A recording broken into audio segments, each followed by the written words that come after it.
Hey guys, how you doing? This is Mark Davis here at Backstage, and I'm here with the one, the only, Peshy Kruger. What's up, Pesh? It's good, man. Yo, Mark, I love everything you doing, man. How you doing, brother? I love what you doing. Yeah, man. You We know, had to long awaited, but I'm here now. yeah, I had to reach out to you. I just saw everything you've been doing, so I said I got to reach out. I got to get this man on camera. I got to get him to talk about what's going on with him. Yeah, well overdue, well overdue.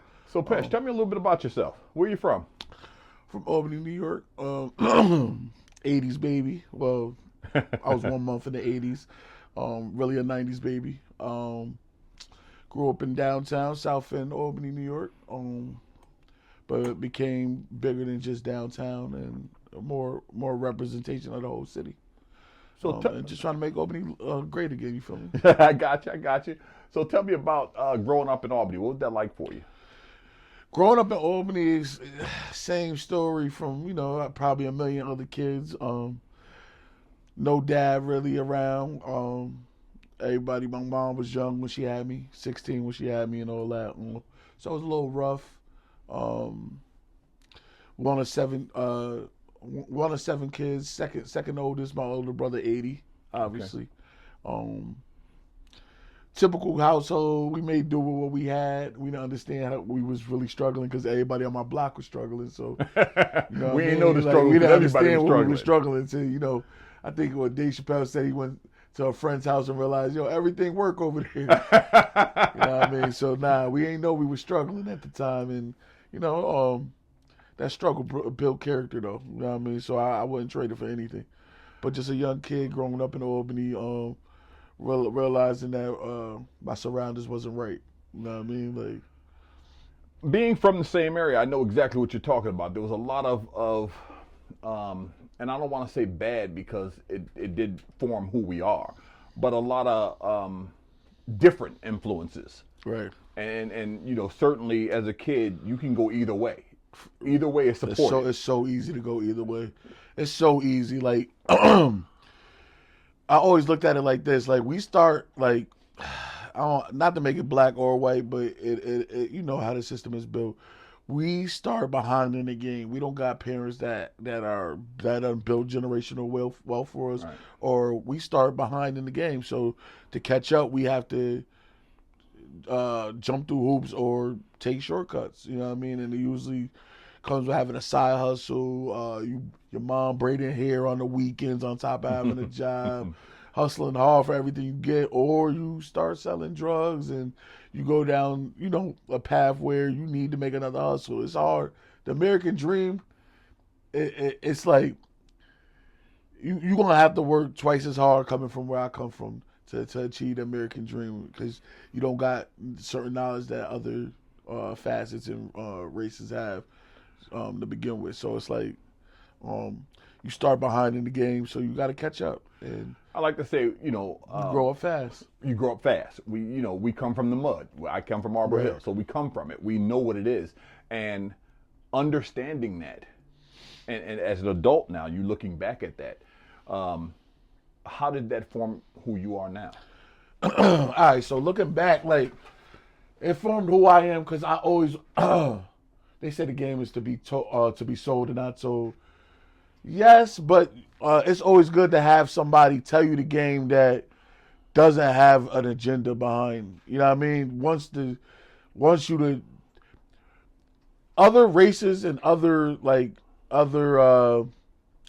ethnicities have people that give them the secrets of the game or give them how to get to the soul, and it's handed down, right. Bro. We don't really have no examples of big homies not taking they bumps and bruises and just what's the word? Not staying straightforward, but like they don't give us the game until we don't get the game until we ran into a couple walls and we realize there's a glass ceiling there for us. So like so to be the liaison or to be the filter for the information and just want to see all these young people actually win and give them the game without having an agenda behind it other than I know it's the only way we're going to change the future. I mean, change the future is by changing the future. You know what I mean? Right. It's about kids are our future. Yeah, right. Yeah. So, coming from that, I know I know you're a big time advocate for the kids. You work with kids, correct? Yeah. I work for Snug, but even before Snug, we was giving out book bags. We did 3 different toy drives. I organized the Albany Fest. We got a whole bunch of things we've been doing for the city, and that's what. That's another thing. People start falling in line and getting behind you when they see that you ain't full of shit. Right. And you really are putting in the work, and you are really not just talking about it, being about it. You know what I mean?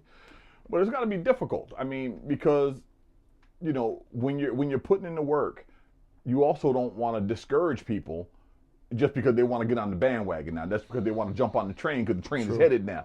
You still want them because you still need them. Right. How do you deal with that? That's a good question. That's a great question, actually. Not getting lost in wanting the credit sometimes. Okay. Sometimes I got to understand that I'm here to inspire. So even if you didn't have the initial belief in what I was trying to inspire you to become, but if I'm inspiring you, I can't therefore be a gatekeeper on the same way that other people gatekeeped us from getting to where we needed to be. Okay. The more people sitting at the table, the stronger we are. The strength is in the numbers. The strength is in being a representation and feeling like, all right, for instance, people started getting scared. I know this might be gonna take us left. No, people started getting scared of the gay and LGBTQ community when they started putting their foot down and like, no, we got there. You certain stuff. We gonna, you're not running over us. We got representation everywhere now. You're not gonna just say what you want about us. We need more representation. We need more people like me at the table. Right. And I think we get so divided and being divided that we don't see that it's going to take a group effort, and the only way this job is going to get done is by inspiring and going against the divisiveness that is in our community. Okay, so since you went there, let's go there. I mean, I'm going to play, devil's advocate here. Yeah, no, go ahead. And I'm going to say, how do you do that for a marginalized people? Because a marginalized people have a mentality of a crab in a bucket, so they don't want somebody else to get ahead because they feel like they're slipping down further. So as an African American, as a black man, this is one of the hardest. That's what I fight. I fight that every day. People need to understand that a star shines brighter when another star is sitting next to it.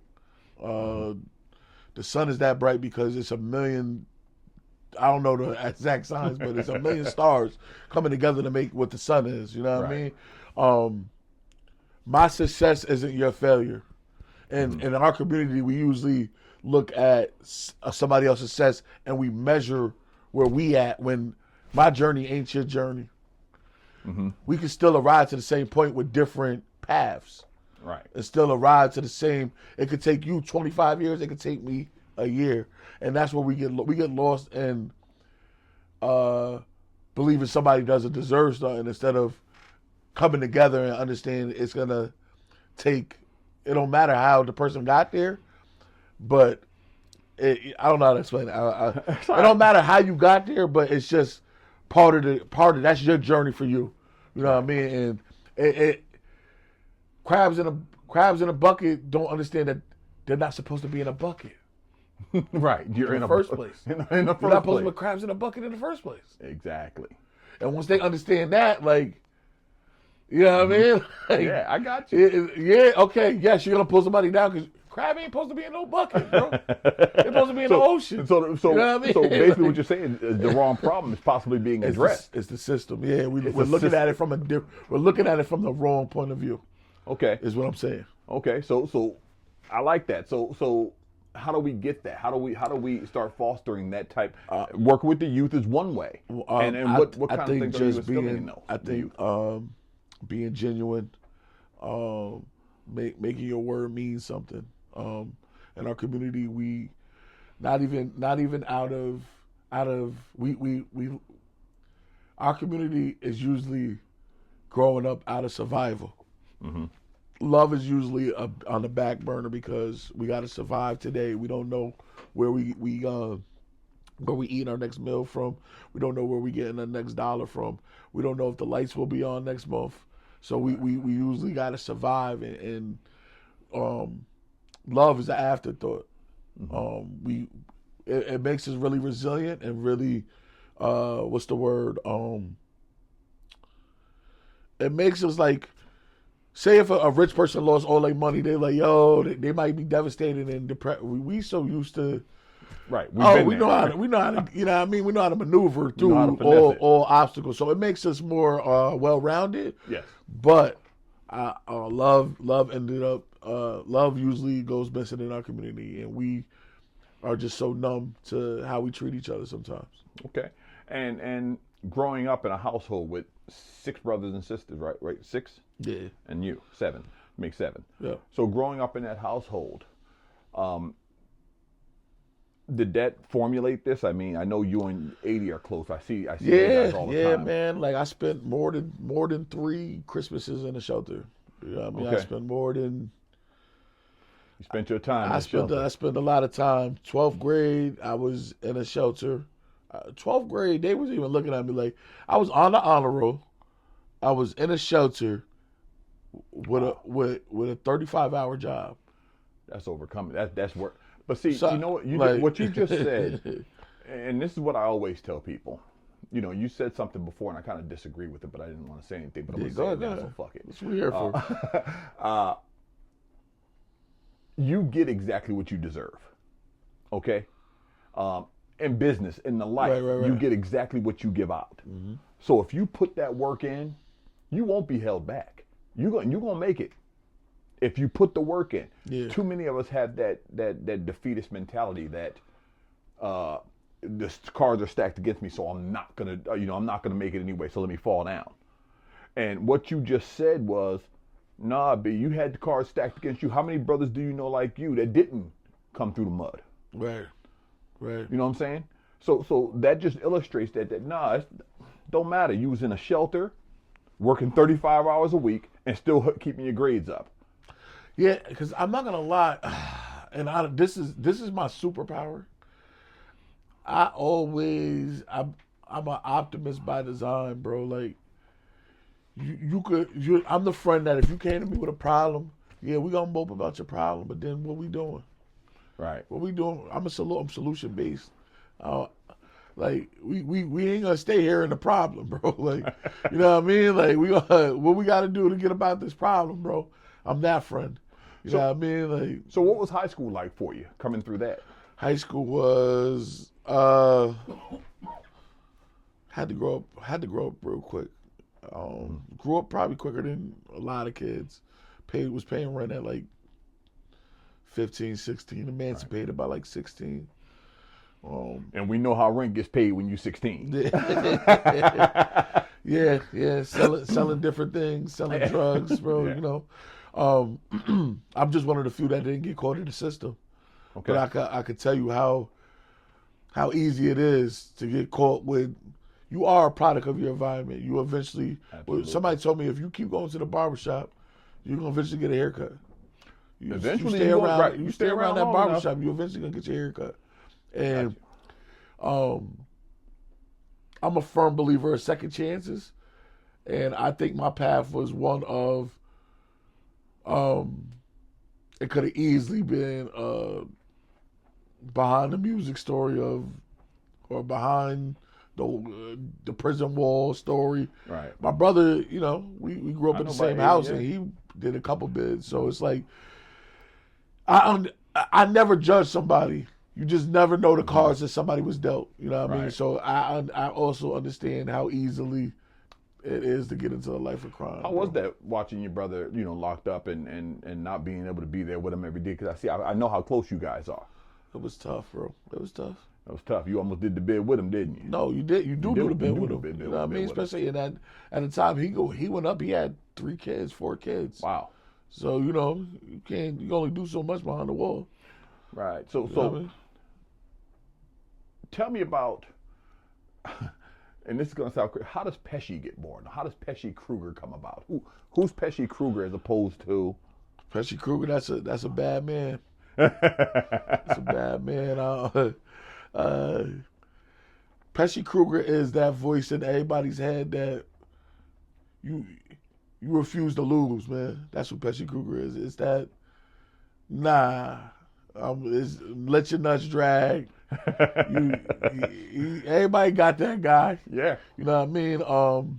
Peshy Kruger is really born from just loving rap, being counted out.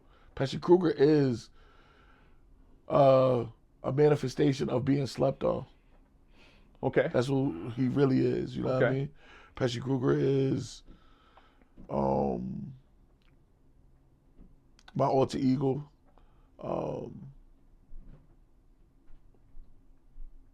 He's a cold person. Yeah. He's a cold killer. You know what I mean? So we know Peshy Kruger. Okay. What's behind Peshy Kruger though? Who's that guy? Peshy Kruger is the person. I mean, behind Peshy Kruger is Tymeek Barley. That's me. Who is he? And he's a loving an individual that wants to change his community. He's the person that understands that he took a lot away from his community, so he want to build his community back up. He's who you see, and who wants to inspire the future and wants to take all the young kids under his wing. He's the person giving out toys. Okay. He's the person giving out book bags every year. He's the one doing different programs in his hood. He's the one throwing shows. He's the one that works at Slug. He's right. The one, you know what I mean? Like he's a good guy. Now, I did 30 years working at a facility for incarcerated youth. Okay. So I know what it's like to work with the kids from our hood, from our streets. I know what that's like. How have you been able to call upon Peshy Kruger to work with those kids, or does Tymeek work with those kids? I'm a mixture of both, so it's both of us. Peshy is just Peshy is just he's a cool guy, bro. He's super cool. You know what I mean? So the kids are attracted to the image, you know what I mean? Right. The rap videos, the rap music. It's an easy way to icebreaker. Great icebreaker. And you know what I mean? Like the thing missing in our community is the cool big homie. Right. You know this from working with kids. Kids can see through the bullshit. They see through the bullshit. See when you ain't about that life, you ain't never did anything. You just talking holier than thou. You can't see it from their perspective. And I can tell you, I came from all them places you came from. I came from all those situations. That's why I know that there is a different way, and I can show you. So what do you say to they want you looking like something, bro. They want to see that you're not just out here talking. You actually could back it up and actually look like something. Right. So what do you say to the naysayers who say, "Hey, listen, man, you got a jaded past, man. I don't know if you should be working with kids." I say, if Jesus was around now, he was with all the gangsters.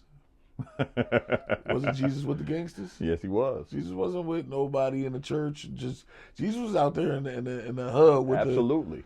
You know what I mean? Like, let's be real. Like, absolutely, absolutely. Like, I don't know about you, but in my Bible, yeah, you know what I mean. It said that Jesus wasn't out there in the yes, he was in the altar and all that, but the 12 disciples was gangsters, bro.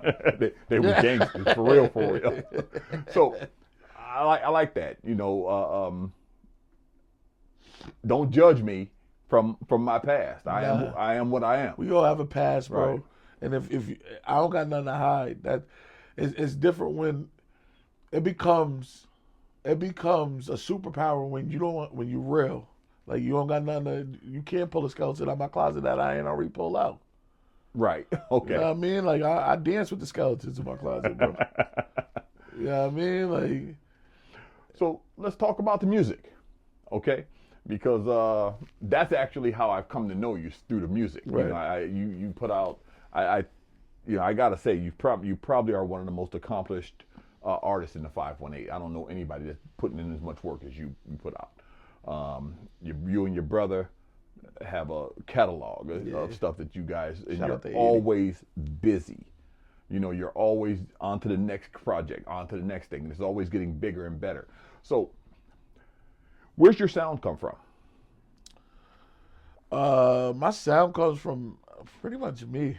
I got a favorite rapper and I got influences, but my sound comes from the part of hip hop that I fell in love with. Okay. So, And who are some of those people? some of those people are Nas, Biggie, Old school. Jay-Z, slow flow rappers. Pretty much New York hip hop, New York hip hop. slow Old flow, school, right. all the people that were really talking on the record. Versace shades, obviously Biggie. All the fat rappers that came through with swag. You know what I mean? Your Rick Rosses, all of them, man. Only Peshy say some shit Come like on, that. bro. The fat niggas, bro. Fat. Shout out to the fat niggas. Shout out to all the fat niggas, man. You know what I mean? I gotta hold it down for us for sure. But yeah, like the part of hip hop I fell in love with. That's what you're gonna hear. I fell in love with the lyrics. I fell in love with substance. Okay. Like I fell in love with that part of the game. Now, did it fit your lifestyle also? Yeah, Yeah. yeah. Okay. Yeah. Yeah. So, you know, that's your sound to me is your cadence. That is your sound to me, your cadence, because that's what I know as Peshy. You know, It's like luxury, yeah. Like it's a, and that's what I kind of want my brand to be. I want my brand to feel like when you hear Peshy or you hear Life, it's imagery that come with that. It's a vibe that come with that. It's a elegance. It's a brand. You know what I mean? Well, like let's talk about the brand. I'm glad you said that. Let's talk about the brand. More Life it is, right? Life. Life. I just put more life just so. Okay. Yeah. Tell me about the brand. Life. Loyalty is forever is what it initially, you know what I mean, stood for. And I spell it as if I'm yelling it. So it's how I started saying it in the songs. So when you see how it's spelled life. Like Okay. I would say if I had a voice right now. Right. Yeah.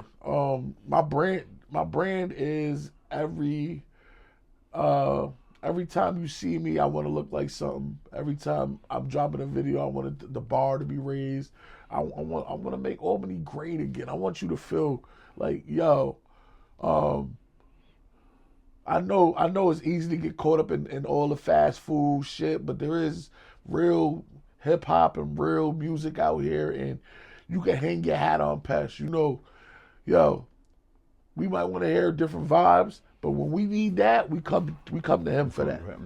You know what I mean? When I want a dose of that, I know I could go to Pesh.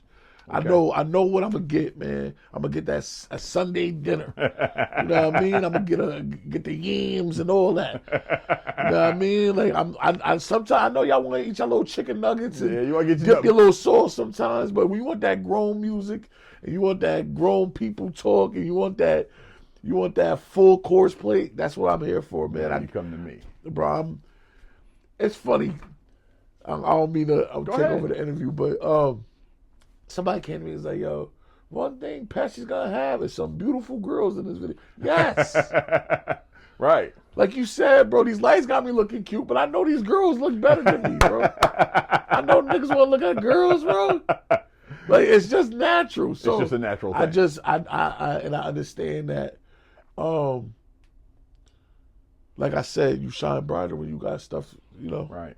And it all comes back to that. You surrounded yourself with a crew. Yeah. You know, and who are they? Right now we got Life Entertainment. That consists of 3 rappers. That's me, Infamous Q from Go Getters. Mm-hmm. That's Ash Cash. Kyla, she's a singer / model. We got Ash, Ash Cash, she's a rapper. We got Izzy Batista, she's a model. Mm-hmm. We got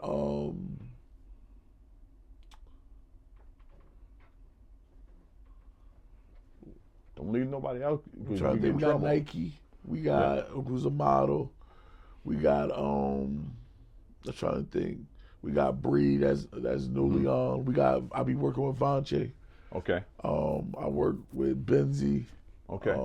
People that you're gonna see recurring in my videos. Right. Benzie's in more than 2 videos. So Yeah, but that's a Celia. different thing. Celia, I Celia. told her Yeah. she's actually Hard to Kill, which is the mother label of Life.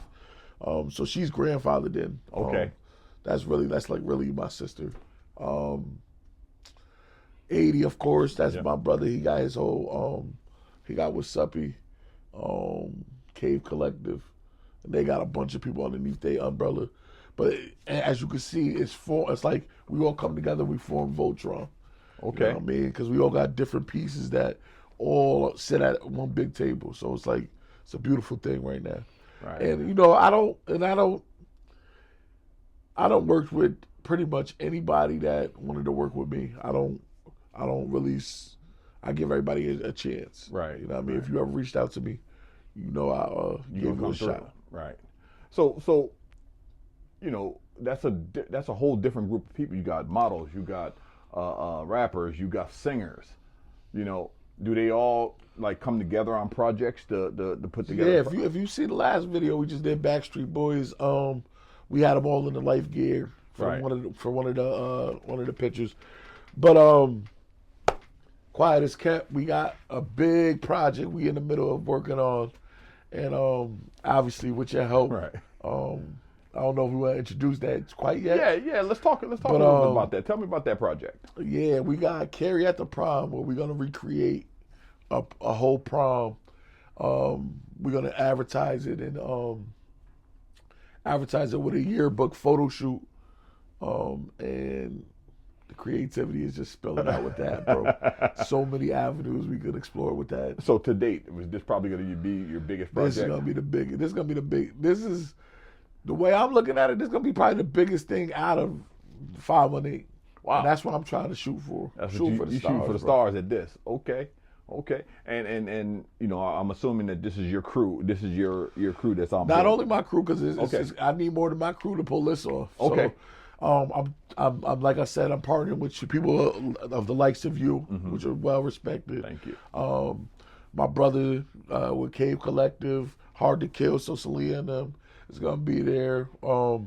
Life Entertainment, everybody I just mentioned, Izzy, right. Nike, Kyla, my guy Mike is gonna be there. We just got different roles. We're gonna recreate this prom, and it's gonna be next level. Now, who's the brainchild behind this? Who is this? Your creation? Did this come to your head? This is my creation.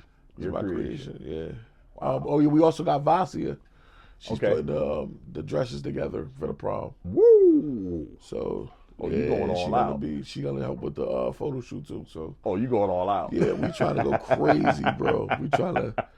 Yeah, it's about to get spooky. and like this is not again. See, I'm glad when I got chances to prove and practice what I preached. And I cannot do this by myself. Right.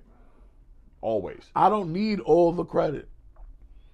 Got you. I'm gonna need a team of individuals to pull this off. Right. I know this. I know it's gonna take.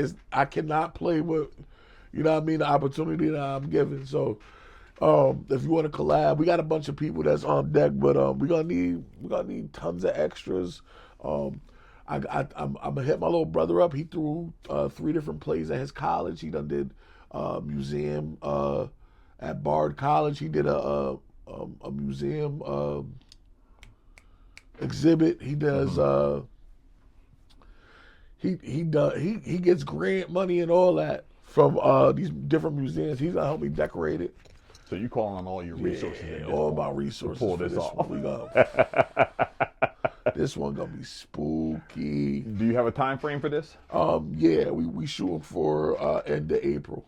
End of April. Give us a good month to plan it out. Okay, so that's when shooting starts. Yeah. The end of April, and we expect to see this sometime. Promo should start by the end of this month. We're gonna try to get that. This month we'll get the promo. Yeah, we're gonna talk after this and try to see when we can book this yearbook.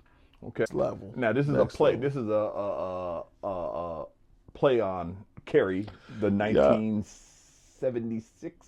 78 movie 19, with early 80s probably, I think. No, that's the remake. Okay, so I think 70s, the I'm gonna look at both of 74. them. Before I go in and we put some final notes together, we definitely gotta look at both. Yeah, the one you probably want to look at is the 70 version with Sissy Spacek and I forget the other the star. That's the more cheesy. Yeah, with John Travolta. Music and shit. Yeah, John Travolta was in that one. That's actually a play on a Stephen King novel. So yeah, that sounds like it's gonna be off the chain. We gotta figure out how we gotta do this pig's blood. But shout out to Izzy. She's all the way down, like so. Right. Well, she's a little gothic anyway. Yeah, so. yeah. You know, she be doing the Halloween shoots and all that. So this is right up her alley. So how is it working with so many different personalities? How do you manage that? Because I know that can be tough.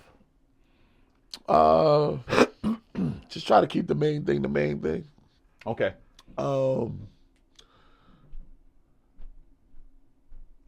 Understanding that you become not a babysitter, but you got to manage, like you said, you got to manage the personalities. Right. Understanding that what's the perfect way to put it?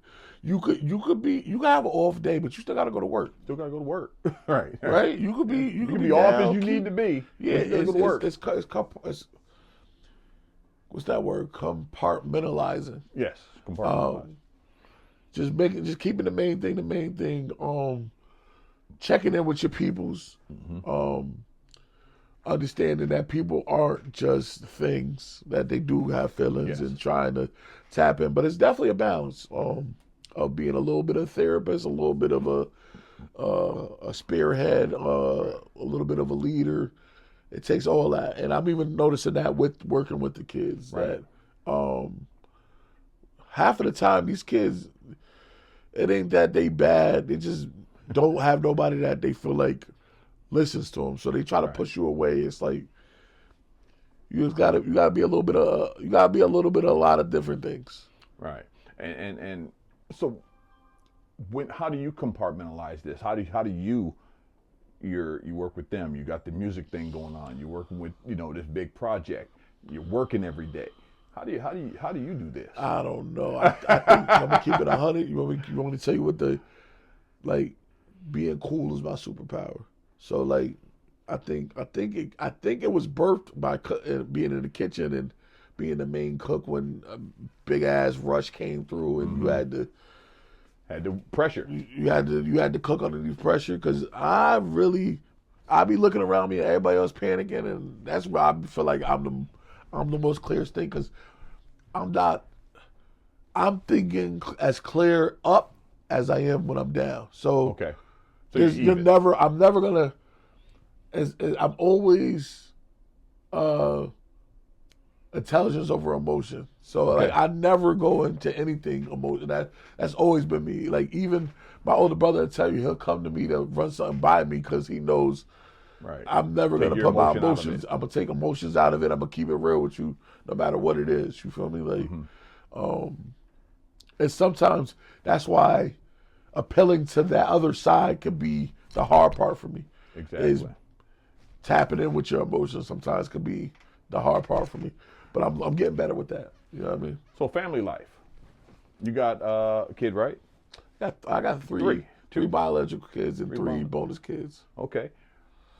Where's this? I mean, there's 40 hours in a week, bro. There's 40 hours of work in a week. Okay, there's 24 hours in a day. You sound like you got more than 24 hours. Where do you get the extra goddamn time from? If I could tell you how it works, I would say having a strong foundation. My wife is just as important as anything else in my life. Okay. This would not be the man you see in front of you is a product of her being my rock. I like that. Like, because I know even down to the understanding. There's gonna be models in my videos and not taking it personal, of course, or giving creative direction. Like maybe you should kiss her in the video because it'll look at me. Right. She's down to that part. Like she's that into him. Like she understands what keeping the main thing. You feel me? Exactly. Like, she understands that this is she's with Tymeek and Peshy. What's gonna take to get Peshy to the next level? The world got Peshy. Yeah, the world got you know. So exactly, and no matter what, all right. So, and I didn't notice because I dealt with toxic used to be regular for me. So let's be real. Like, girls see stuff and other girls that dudes don't see sometimes. Mm-hmm. And as my girl has never said anything to me where it was out of her being jealous. It was Right. She sees things. she sees things, but she don't even question. Even if she sees something funny, she won't even question that. Like, Okay. I don't know how to explain it. Like, it's weird, bro. I just love my baby. She's just so mature. She's the most mature person I know. That's her superpower. Yeah, that's her superpower. So, okay, so what's next for Pesh? Okay, you got this big project you're working on. Any music coming down the pipe? So we dropped the album, music videos right now, but next up is What Would Big Do?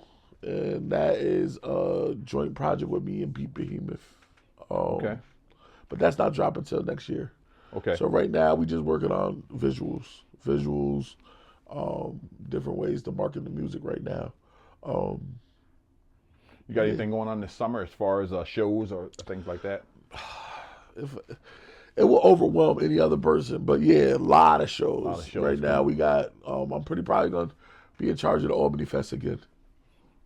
Probably be in charge of the Albany Fest again.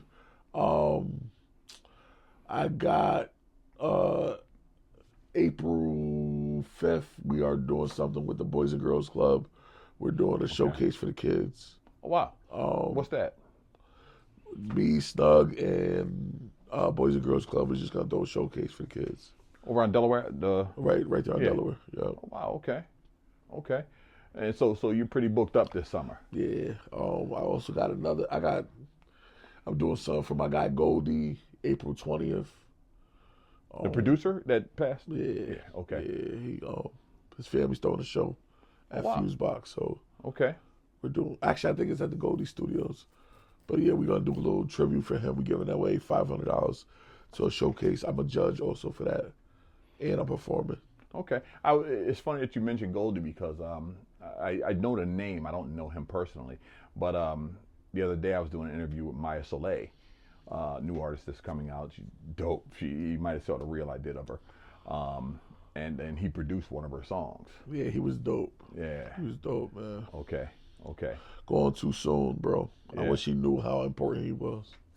Well, it's just important that you guys keep that legacy, so you keep telling the people how important he was, keep showing them how important he was. Because, I always say that our bodies go, but the legacy we leave behind lives forever. So, it's like my art. That's forever.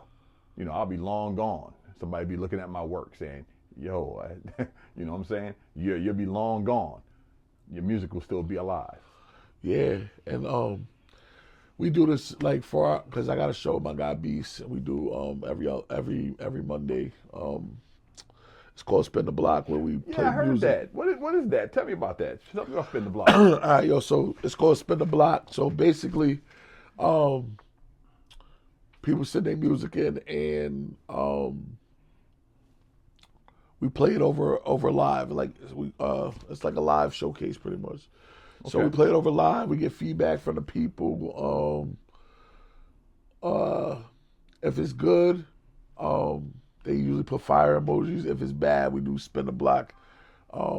Basically, you gonna have to spin the block on that, bro. Right. Like, come back better next time.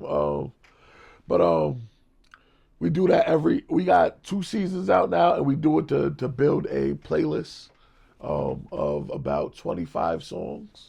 Now, is that hip hop based? Yeah, hip hop.